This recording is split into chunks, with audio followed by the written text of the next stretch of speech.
resistance. But if you add obesity to it, and if you add muscle to it, you are just multiplying this problem, as to say the least. So all these cytokine inflammatory markers are up in the muscles, as would happen in diabetes or obesity. And as an end result, you will have atherogenesis leading to cardiovascular disease. So as we progress with weight, so does the markers, and so does the anti-oxidative defense mechanism goes down as well. So different stages, and I have to rush a little bit because we are shooting over time. So with all this, what we are talking about, there's a little twist. And the twist is that it is recommended that all patients with NAFLD need to be given statin. Now, back in our old school days and our training days, one would imagine that statins are not good for liver. But here, there's an evidence and is recommendation that statin need to be given to patients with NAFLD. And the reason for that, the logic behind is we want to give it to prevent cardiovascular outcomes in these patients. There are different studies depending on what kind of diagnostic tool they use, and there are variable results, but it does show that there is a link, and some of study didn't prove that there was a link. But overall, if your NAFLD stage goes up, the chances are that the cardiovascular outcome is going to be worse. So who to screen? Very simple. This is the list of people who need to be screened for MASLD. And this is a very common list what we would have. I have to rush through the slides because I have been asked to shorten my presentation. So the ACE guideline recommends the screening for MASLD in all the patients with type 2 diabetes. How to screen? Surprising enough, ALT and AST is not a reliable test, which we do find in our patient, but what I'm saying is it is not the only reliable test. You may have a normal ALT and AST, and you still have issues related to that. Again, liver biopsy is the reference, but we know that this is not easy. Again, ultrasound is not recommended. We found 61% with a high ALT in our population, and based on ultrasound, but you cannot rely on that. So non-invasive tests are recommended, and there's a whole lot of tests, including ratios and so on and so forth. But I think two important ones are FIB scoring and NAFLD scoring. It is written the way you have to calculate this, but there are some direct markers and some indirect markers related to diagnosis of FIB. Now, they improve negative and positive predictive value. All the tests are, but you cannot rely just on simple tests. But FIB4 remains the best, and it's simple and it's cost effective. And this is the formula which you can use to FIB4 scoring to detect that whether your patient needs attention in terms of MASLD. Simple. You have the person have type 2 diabetes or one risk factor and elevated liver enzyme. You do the FIB score on them. Doing a FIB score, if it is less than 1.3, reassess. If it is more than 2.67, refer to hepatology. In the middle, there's intensified management of comorbidity. We know the metabolic syndrome cannot be treated with one drug. There's a cluster of risk factors, and all those clusters need to be treated. So you need to treat those risk factors, comorbidities, and reassess in a year's time. And then extensive investigations one can do as well.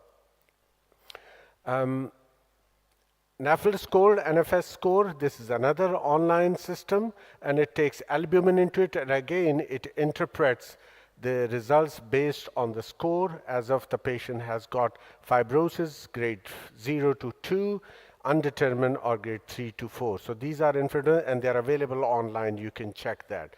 I will not go into algorithm because if you are taking a FIB score, it is very simple based on scoring which you get, what you would need to do, and if the higher score you need to do in terms of further investigations or refer to our gastroenterology or hepatology colleagues.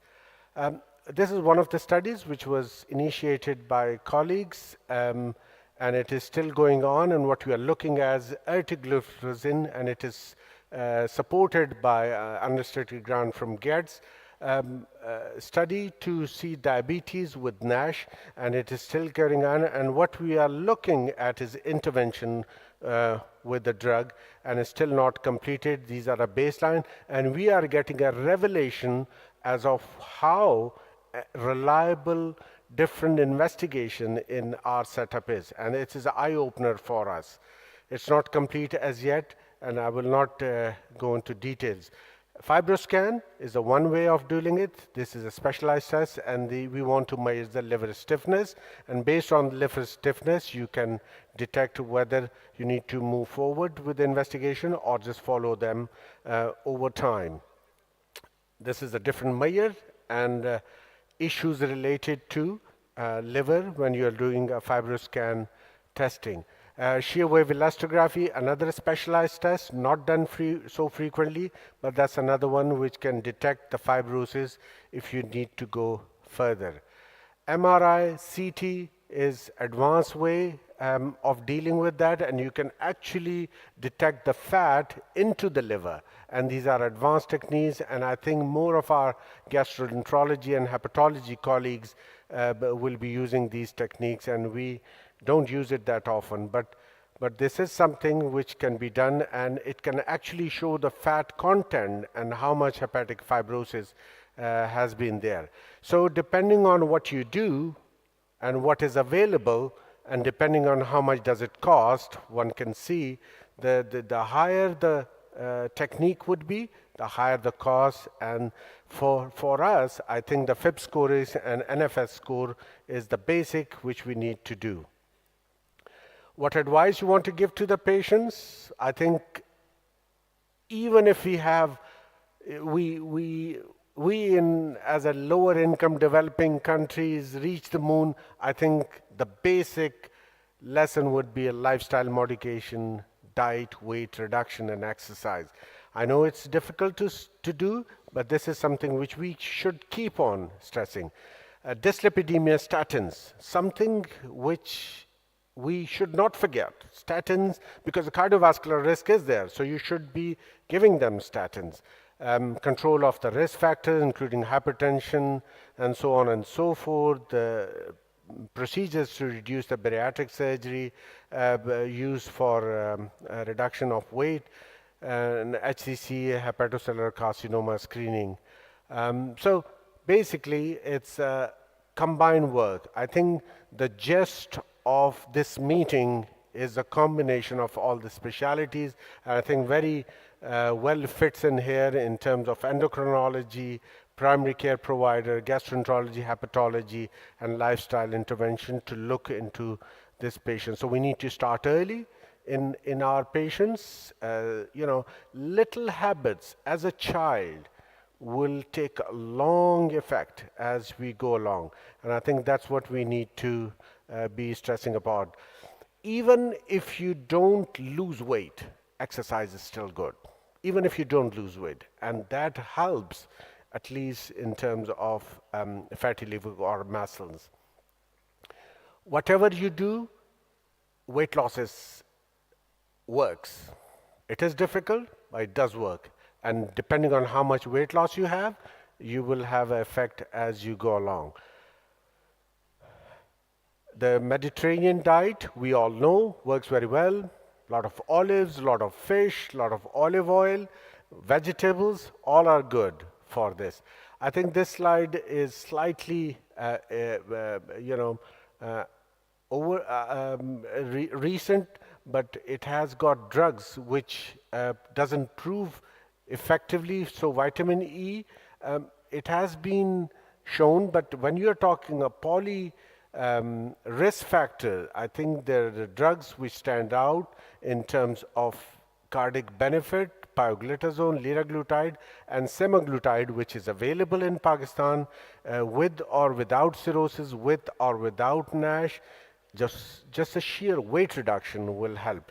Tirzepatide is about to be marketed in developing countries, and I think tirzepatide does work on diabetes, obesity, and NAFL, but whether it has got a cardiac benefit is unknown, and SGLT2 we have seen works as well. So all these drugs, cardiac benefit, body weight benefits, all are there. This is another study. Iconic NASH is still continuing. It is done in Aga Khan in Pakistan, and Getz has sponsored this. And what we are looking at is the three drugs which are important: pioglitazone, empagliflozin, and pio plus empagliflozin. And we'll be looking for the results as of what works in our population. I will not stress too much on these slides. Resmetirom is another drug which was approved in very recently, March 2024, and it is looking at stages from stage F2 to F3, and it has been approved. It is taken in a dose of 80 to 100 milligram, and the important part is that biopsy is requirement as a label, which is reassuring for us. So GLP agonist we have spoken about as GLT2, metformin.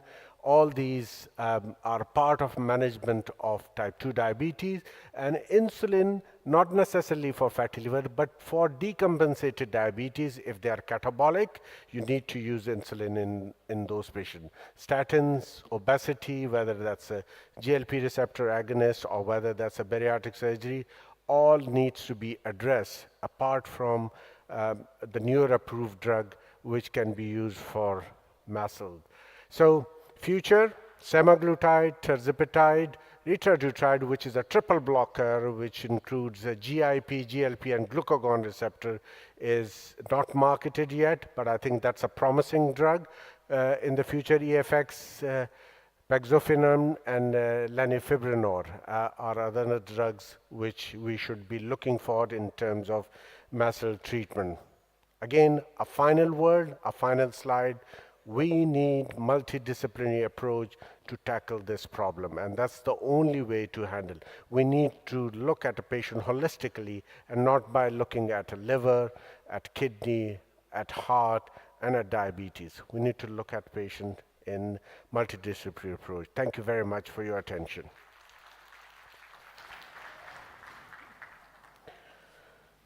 Thank you very much, Amir, for again enlightening us regarding the kidney disease and the liver disease and diabetes and obesity relation.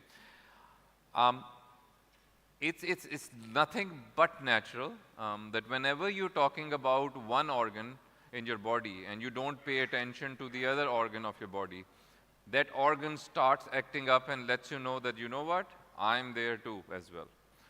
And I think on the similar topic, or the similar ground, we talk about the liver, we talk about the heart, but one of the major component of our body, which takes care of our metabolism, which takes care of our general keeping the environment safe, is the kidney.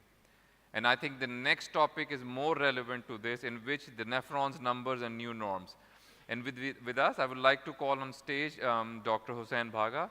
Bhagwa? There he is. Thank you.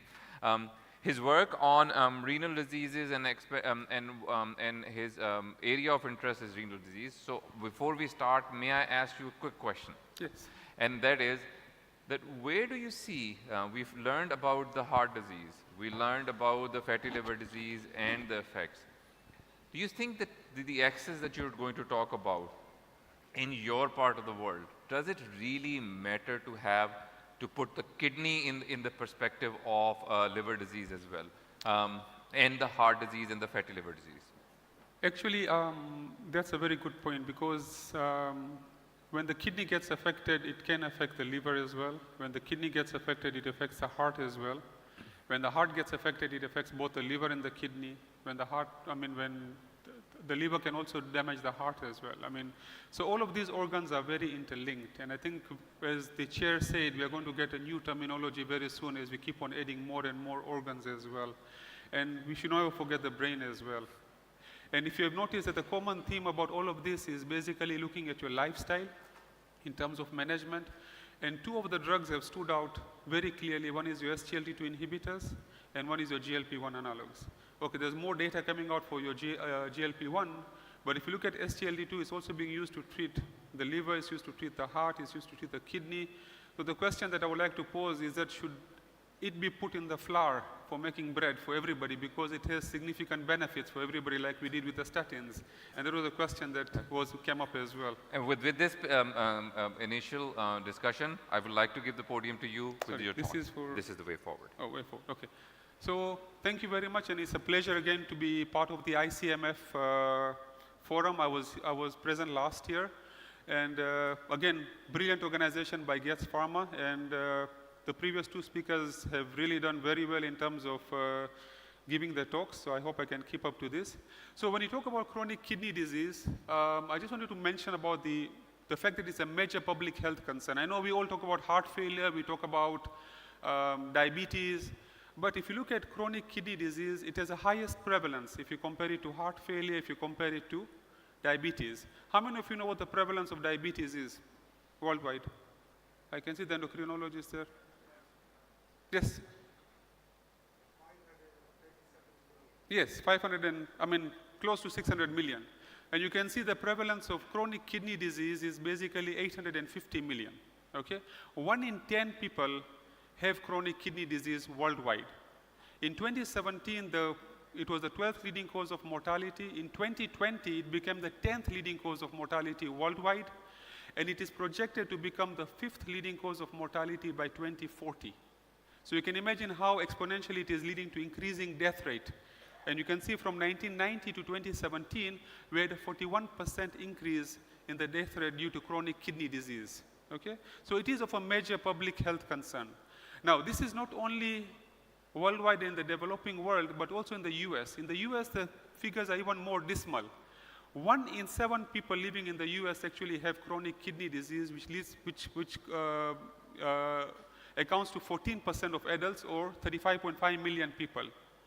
Now, the scary part is that 90% of those with chronic kidney disease don't know that they have chronic kidney disease, okay?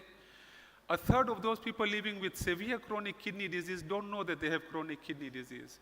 So, and this is true worldwide as well. I mean, even people in Kenya, I'm sure people living in Pakistan, in the developing world, by the time they're coming to the hospital with chronic kidney disease, it has reached the extreme stages, either stage 4 or stage 5, okay? In the earlier stages, stage 1, stage 2, and stage 3, many people don't realize that they have chronic kidney disease because they are asymptomatic. So according to me, apart from diabetes and hypertension becoming the silent killers, chronic kidney disease should be added to that list, okay? So what is chronic kidney disease? It's important to define what we're talking about. So it is a structural or a functional abnormalities of the kidneys for at least 3 months with implications for health. So there are 3 components to it. One is that you need to have a structural and a functional abnormality, okay? 2, there is a temporal component. It has to be present for at least 3 months. And then 3, it has to have implications for health. And I'm going to explain why that is very important. This is the new KDIGO classification. So your kidney function is best assessed by your estimated glomerular filtration rate. Unfortunately, we are still using our time-old creatinine. According to me, creatinine is one of the most useless parameters that we can ever have. How many of you agree with me?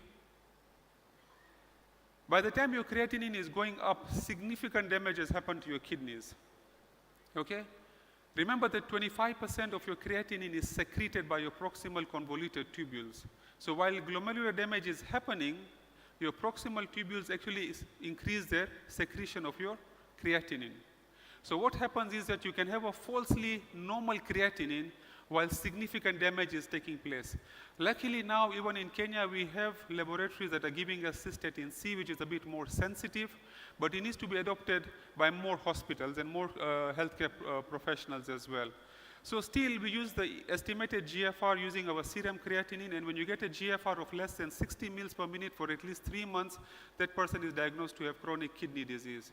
Or you can have structural abnormalities. So either pathologic abnormalities, like for example, when you do a kidney biopsy and you see the pathological abnormalities, or when you have markers of kidney damage, like in your urinalysis, you pick up either hematuria or albuminuria, which I'm going to talk about a bit more, or your imaging tests. Now remember, sometimes you can be born with one kidney.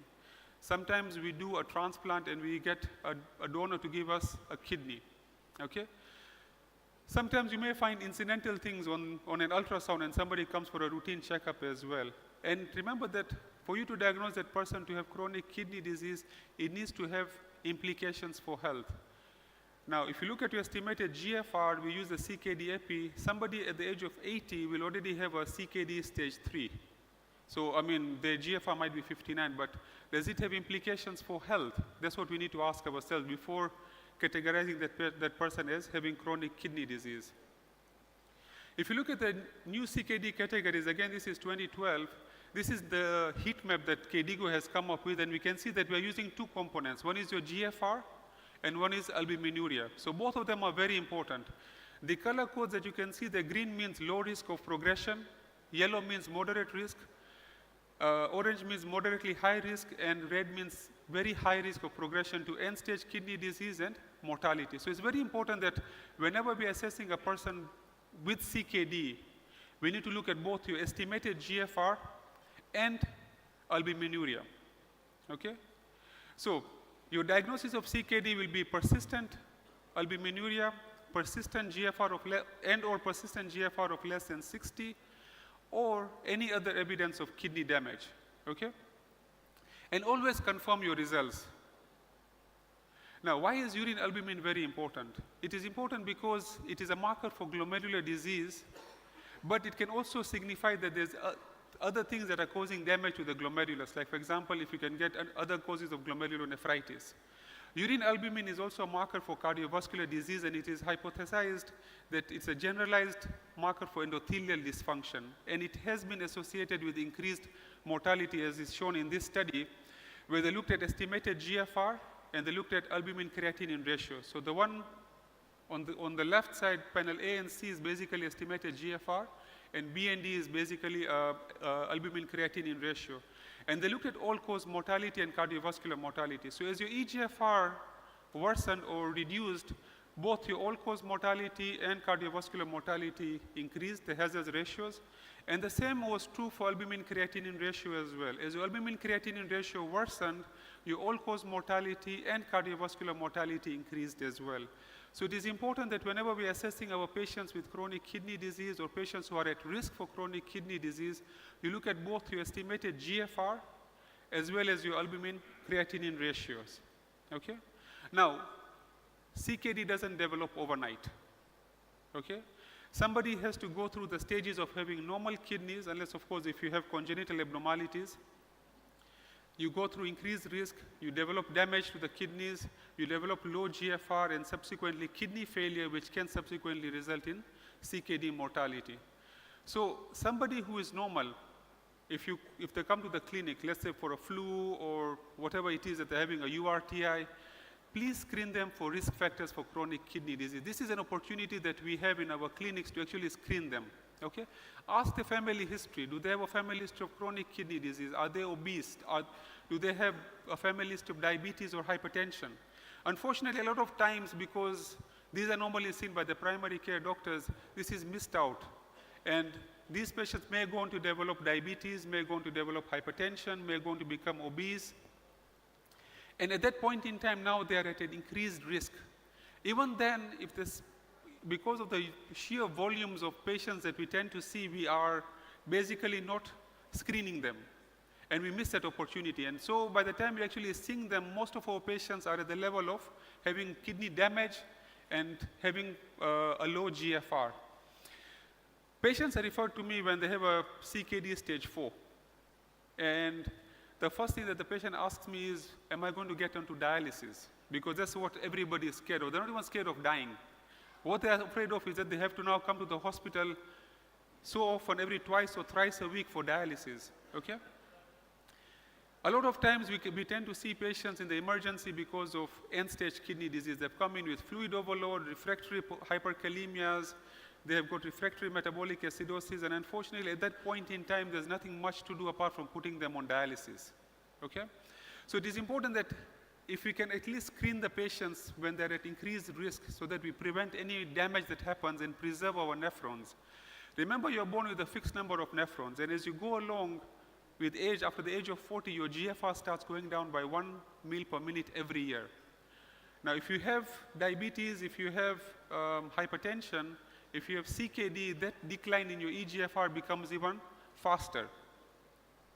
How many of you have seen patients who have normal creatinine, they're admitted with sepsis or they're admitted with heart failure, and in 2 days or 3 days, the creatinine has bumped up so high that they're going to end-stage kidney disease?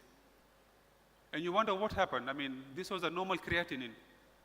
Now, this is a very important concept. As I mentioned, that creatinine is a very useless parameter, okay? You can have a normal creatinine in a normal kidney, but remember that your residual functional reserve is very low, okay? So that person might have had damage to the kidney, injuries to the kidney, but because the remainder of the nephrons took over the work of that damaged nephrons, you will get a falsely normal creatinine. So as it goes along, your normal creatinine is not reflective of a normal kidney function, okay? Any small damage to the kidney, any small injury, like the patient takes an NSAID, because people prescribe NSAIDs right, left, and center. The patient gets malaria, the patient gets another infection, the patient gets heart failure. The next thing you know, that person is actually tipped over into kidney failure. And this is exactly what happens. So normally when you get damage to the kidneys, the kidney can either recover fully, and even that full recovery can be a pseudo-recovery because the functional reserve is basically low, okay? Even though your creatinine may have come back to be normal, but your functional reserve is low, and any second hit or further hits to the kidney will actually tip that person over into kidney failure. So it's very important to remember that. And this is why anybody who gets acute kidney injury and recovers fully, they're supposed to be on follow-up with the nephrologist, okay? Even if it's every 3 months, every 6 months as well, okay? So this is a very important concept I thought I should bring out here, okay? Now, irrespective of the age, irrespective of the gender, whether you're male or female, irrespective of the race, whether it's whites or non-whites, your mortality for patients who are on dialysis is significantly higher.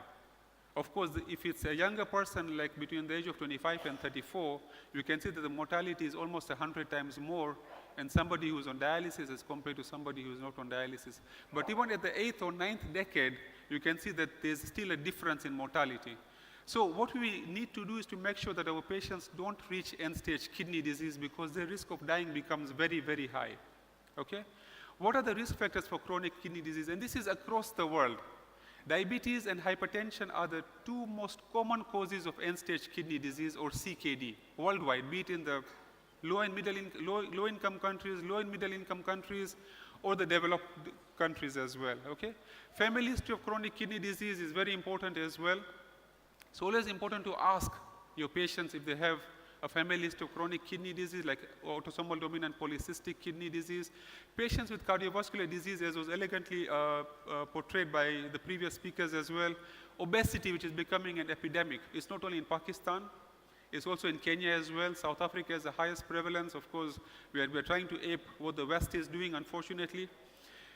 As I mentioned, acute kidney injury is also a risk factor as well, okay? So how do we slow down the progression? Diet and lifestyle across the board for all non-communicable diseases. That is the most important thing. Avoid nephrotoxic agents. Before you prescribe the brufen, before you prescribe the indomethacin, before you prescribe diclofenac, please ask if the patient is at risk for kidney disease, okay? We have to treat the complications of chronic kidney disease like your anemias, your metabolic acidosis, your bone and mineral diseases, okay? Controlling blood pressure and blood sugar is very, very important, okay? Reducing albuminuria and the use of therapeutic agents with confirmed renal safety and efficacy is also very important as well, okay? We talked about this cardiorenal metabolic or cardio-kidney metabolic conditions, okay? When somebody has heart failure, almost 50% of them will have coexisting chronic kidney disease, okay? 40% of patients with type 2 diabetes go on to develop chronic kidney disease. If you have cardiovascular disease and diabetes, more than 75% of these patients are going to develop chronic kidney disease. So CKD doesn't exist in isolation, heart failure doesn't exist in isolation, diabetes doesn't exist in isolation, and it's time that we stepped out of our silos and start forming multidisciplinary clinics so that we can treat these patients holistically, okay? Sorry. So, okay, now how do I move back?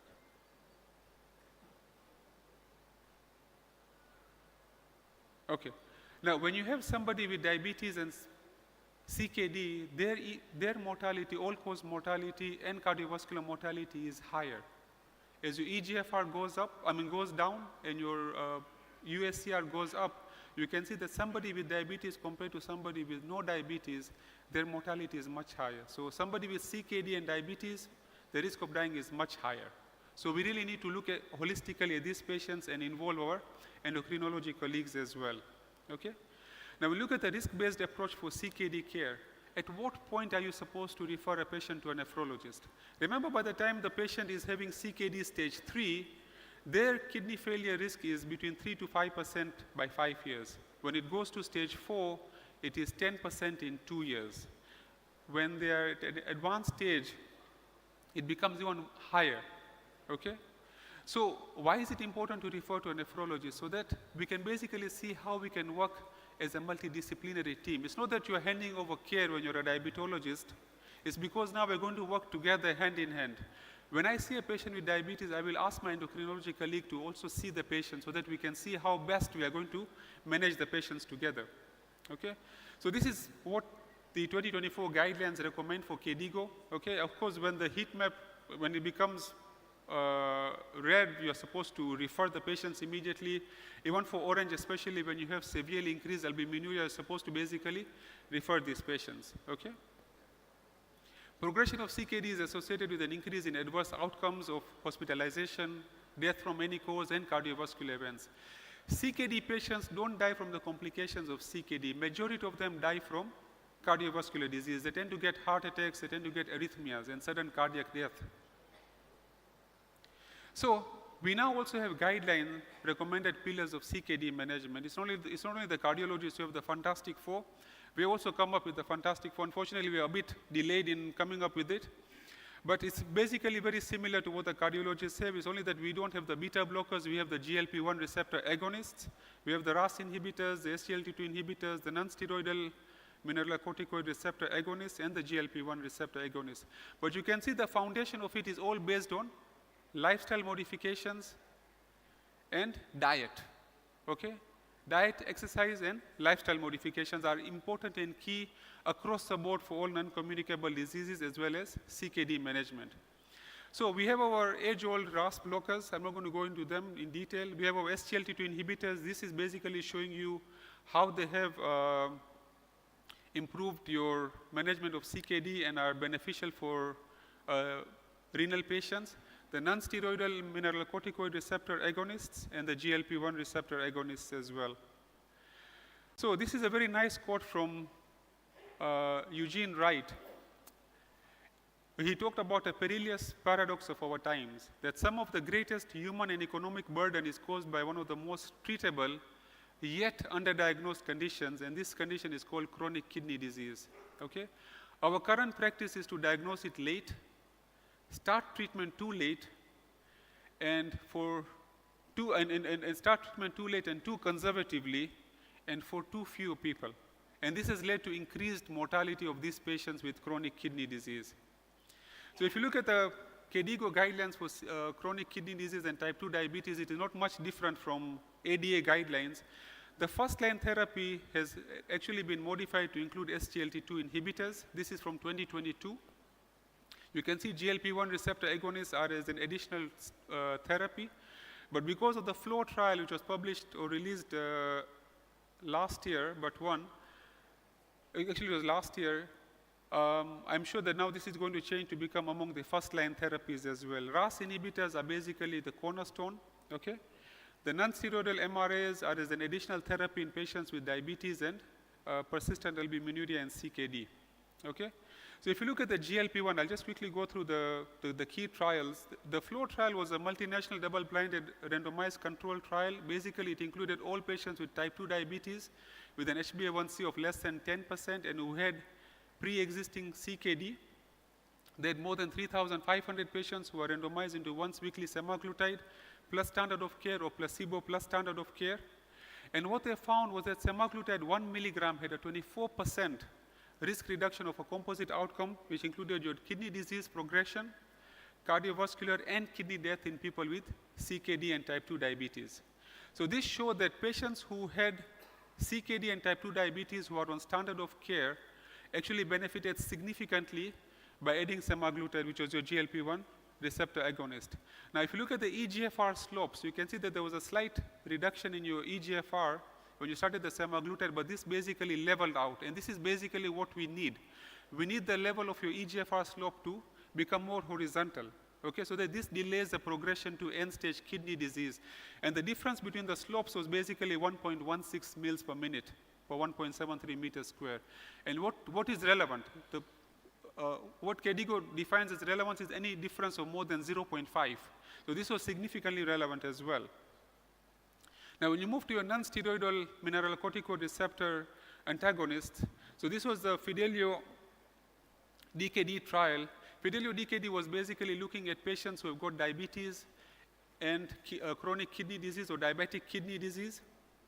And this trial included more than 5,000 patients who are either having finerenone versus placebo. With all of these patients basically had RAS inhibitors. And what they found was that there was significant difference in terms of the primary composite outcomes for finerenone, which was favoring finerenone as compared to placebo. And they also looked at the primary single individual endpoints, and they found that the sustained decrease of your eGFR of more than 40% was much less in the finerenone group as compared to the placebo group. As you can see here in these Kaplan-Meier curves, the primary composite endpoint was much lower in the finerenone group as compared to the placebo group. The individual component of sustained decrease of your eGFR was also significantly lower in the finerenone group as compared to the placebo group. So this showed that in patients with chronic kidney disease and type 2 diabetes who are already on RAS inhibitors, treatment with finerenone resulted in lower risks of CKD progression and cardiovascular events than placebo. Patients are always worried about, we are always worried about how much does it reduce your USCR and how much hyperkalemia does it cause. So this ARTS diabetic nephropathy trial showed that when compared to placebo, the higher the dose of finerenone, the more the reduction in your albuminuria. When it comes to hyperkalemia, what we found was that in the same study, the ARTS and the ARTS diabetic nephropathy trial, finerenone, when compared to spironolactone, had a lower incidence of hyperkalemia. And when they looked at the absolute increases in your potassium, because you're always worried about hyperkalemia, the absolute increases in your potassium were very small, even as the dose went up to 20 milligrams of finerenone. Okay? When they looked at the combined Figaro and the Fidelity trials, they showed that both the composite cardiovascular outcomes and the composite kidney outcomes were significantly lower for finerenone compared to placebo. So this is a drug that I believe should be added for those patients who still have that residual cardiovascular risk and the residual renal risk as well, especially in our diabetic patients. Now, SGLT2 inhibitors. This was the landmark trial, the EMPA-REG trial. I'm sure all of us know the EMPA-REG trial. There are more than 4,700 high-risk patients who had type 2 diabetes. And what they found was that addition of empagliflozin to standard of care reduced your 3-point measure adverse cardiovascular events by 14%. It reduced your cardiovascular death by 38%, all-cause mortality by 32%, and hospitalization for heart failure by 35%. The primary endpoint was, of course, your 3-point MACE. They did a sub-analysis of the EMPA-REG trial by looking at kidney disease in type 2 diabetics, and what they found was that there was a significant protection of your renal outcomes Okay? But again, remember that this was a secondary analysis, so you can't draw much conclusion from that. And this is why this led to now your EMPA kidney trial. EMPA kidney trial was another landmark trial which basically included patients with an eGFR of between 20 all the way to 90 mils per minute, okay? And this was different from the DAPA CKD trial because it included a higher number of patients with a higher risk of progression to end-stage kidney disease. And what they found was that patients who are on the empagliflozin arm had a 28% relative risk reduction of the primary composite endpoint, which was statistically significant compared to the placebo.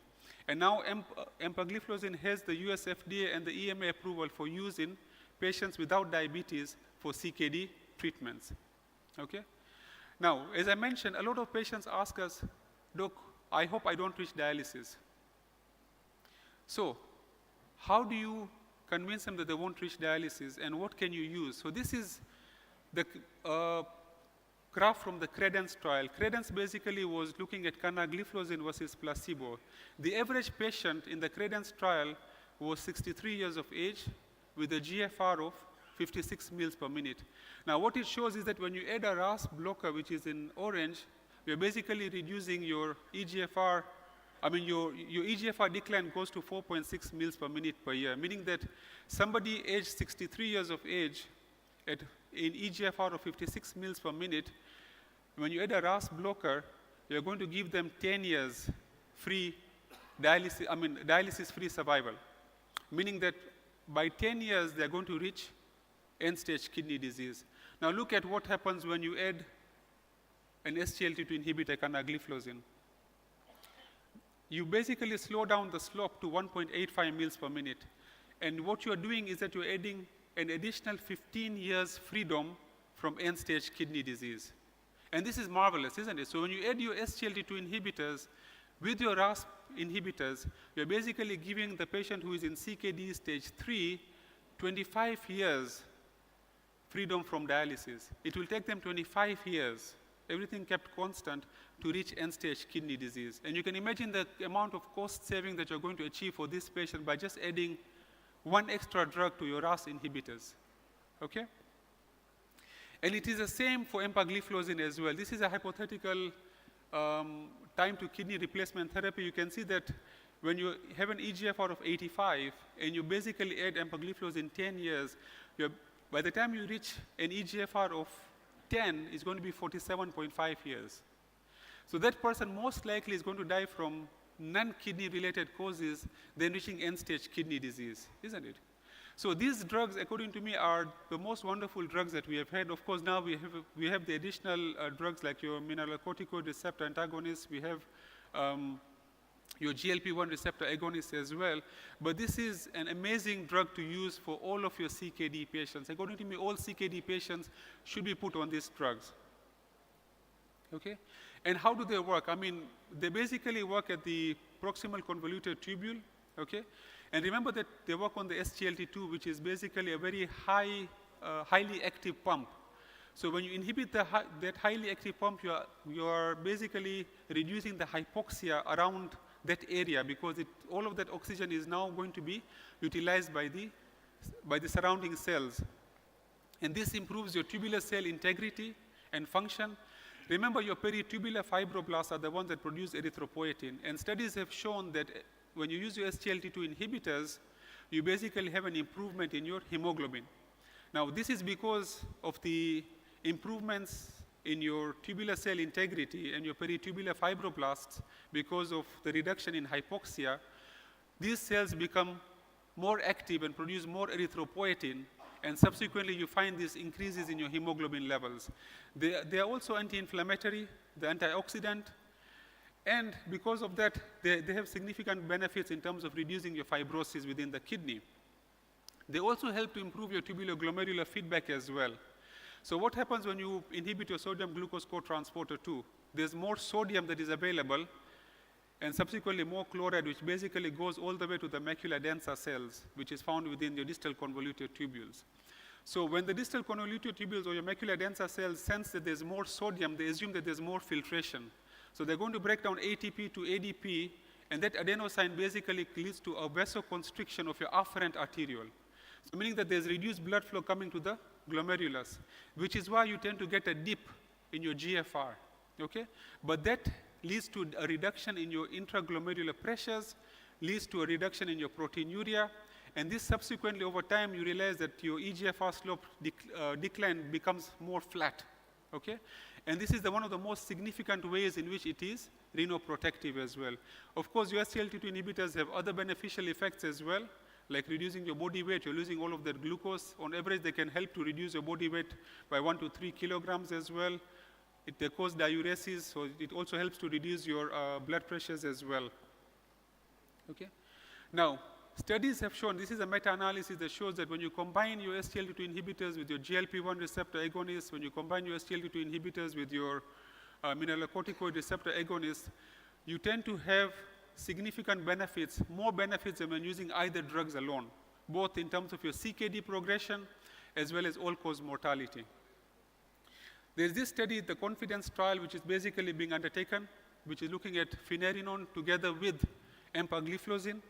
And it's a study that we're all looking forward to because it's now going to directly compare empagliflozin alone, finerenone alone, and empagliflozin plus finerenone, and looking at the primary endpoints, which is basically looking at your kidney disease as well as cardiovascular outcomes when you combine these two together. And we're all looking forward to this. So this study is actually underway right now. Okay?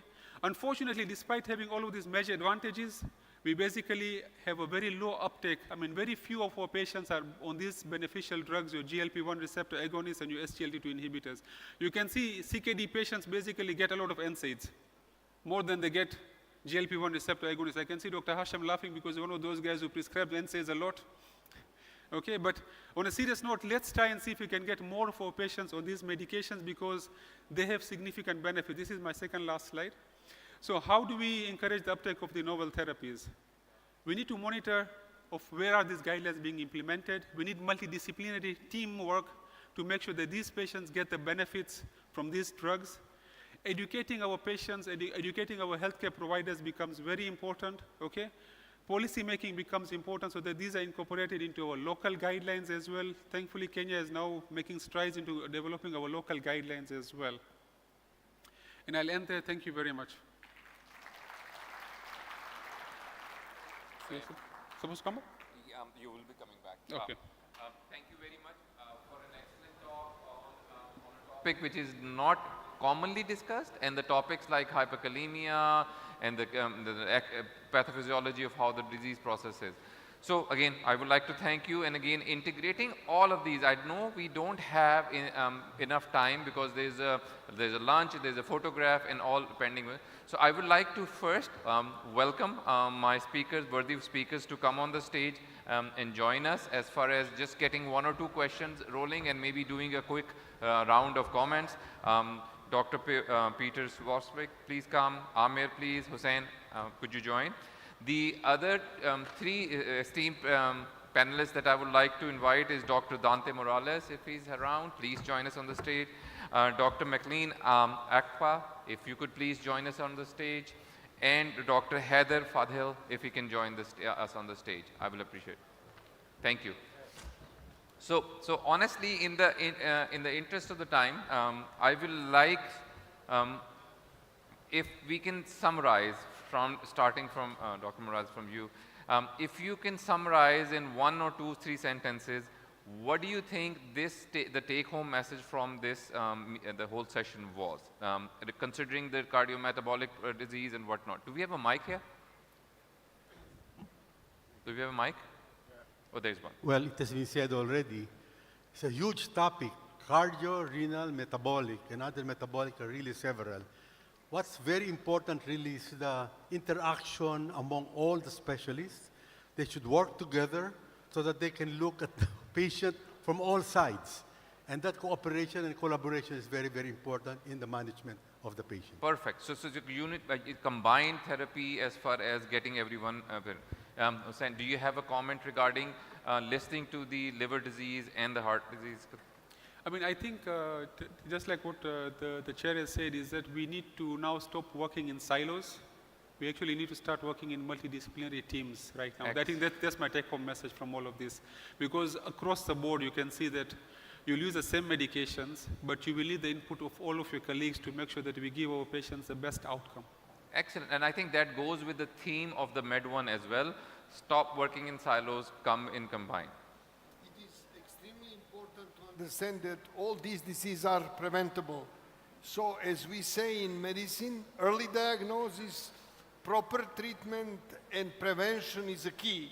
When we start to preventing something like diabetes, we preventing the whole circle. Perfect. So stop working in silos, combine them, and prevention is better than cure. Amir, I have, apart from your comment, because I was asked a very interesting question from our friend from Azerbaijan, I think. What are the results of bariatric surgery in patients with MASLD globally or in the local market? It was asked by Dr.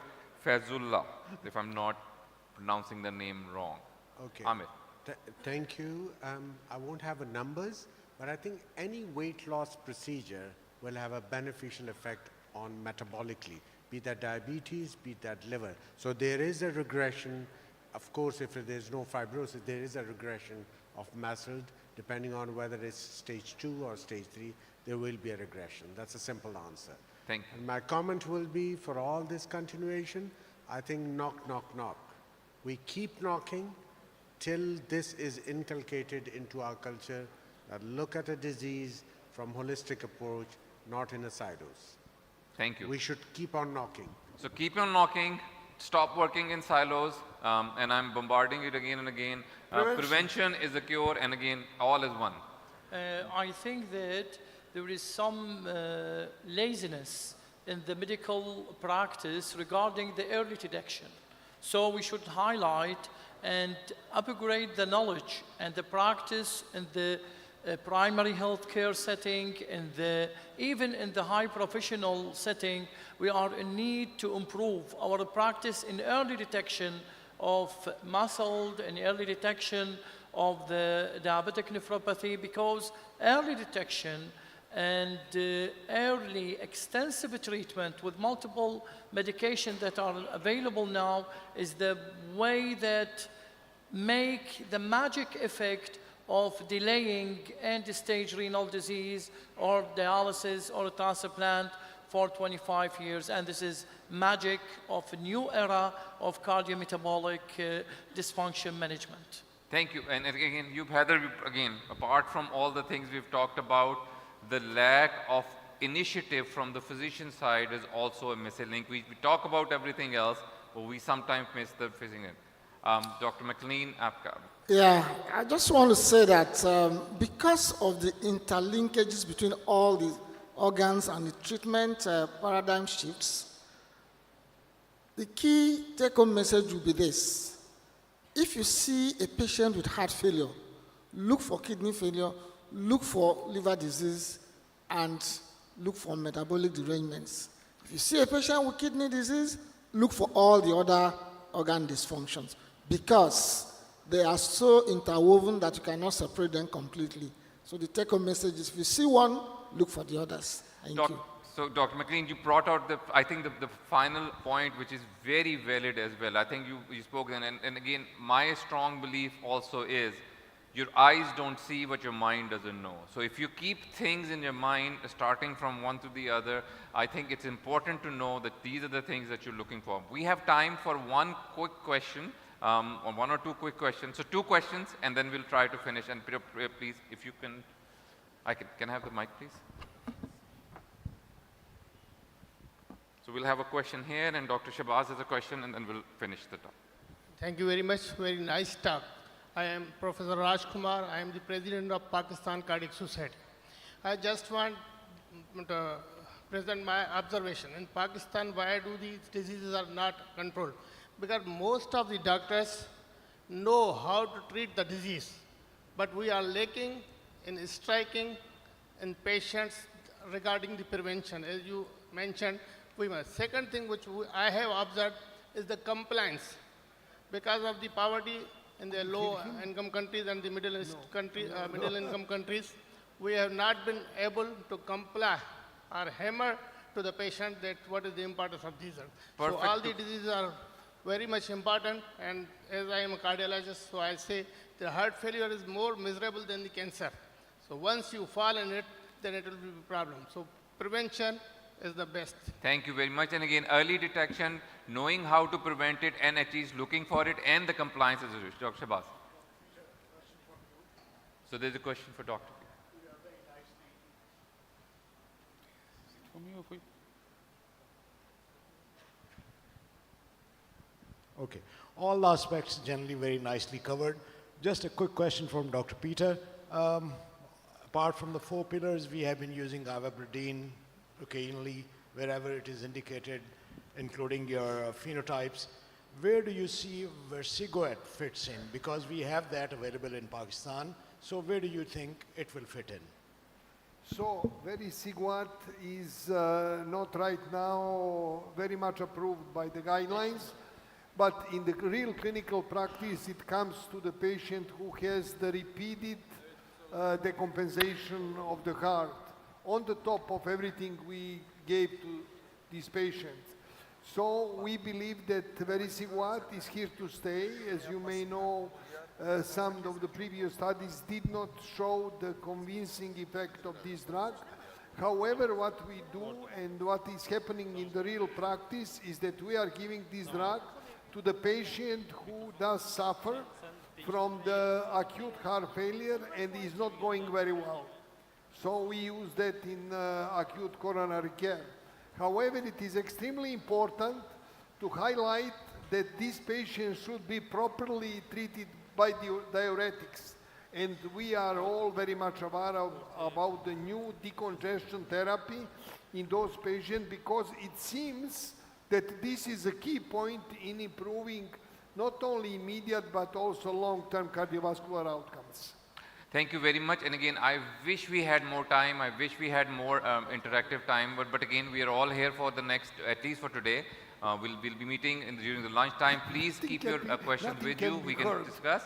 I would like to invite our speakers as well as panelists up here. And again, people in the audience, please, all of you can join us for a quick photograph before we break for the lunch. The lunch finishes at about 2:30, if I'm not wrong. So please go grab yourself your lunch and come back to the main session as soon as possible.